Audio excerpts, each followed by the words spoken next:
माहीत असेल सत्संगाकरिता आणि चिंतन श्रवण करण्याकरिता गुरु बंधू आणि भगिनी आणि सद्गुरू माऊली यांना नमस्कार करून आजच्या या 5 मिनिट माऊलींच्या आदेशावर बोलायचा बोलण्याचा प्रयत्न करतो.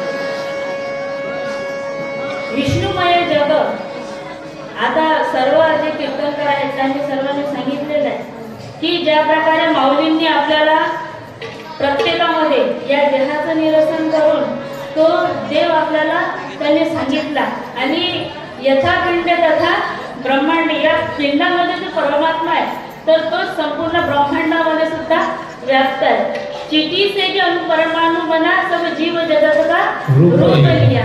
अणु रेणू आणि परमाणु आणि असं प्रत्येक ठिकाणी आपल्याला तो दिसतोय आणि या देहामध्ये जो आहे तोच मुंगी शिळा कीटक आणि सर्व प्राण्यांमात्रां सुद्धा मध्ये सुद्धा तो परमात्मा आहे असं सद्गुरूंनी आपल्याला अनुभव करून दिलेला आहे.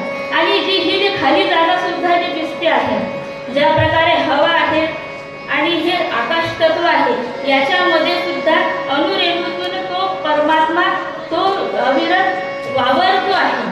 आणि मग हे जे आहे हे जे जाणतो, हे जाणणारा, हे पाहणारा जे आत्मतत्व आहे, आता तुम्ही सर्वजण ते पाहणारे आहात, द्रष्टा आहात.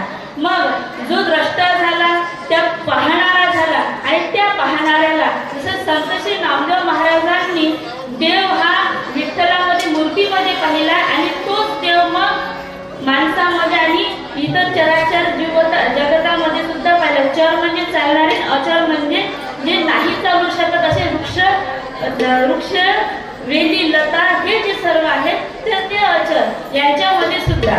मग हे सर्व देव आम्ही पाहिल्यानंतर त्या संपूर्ण जिथं पाहावे तिकडे तू दिसशी नयना, तिकडे जिकडे पाहावं तिकडे जर तो देव दिसत असेल तर मग आता देव हा सगळ्या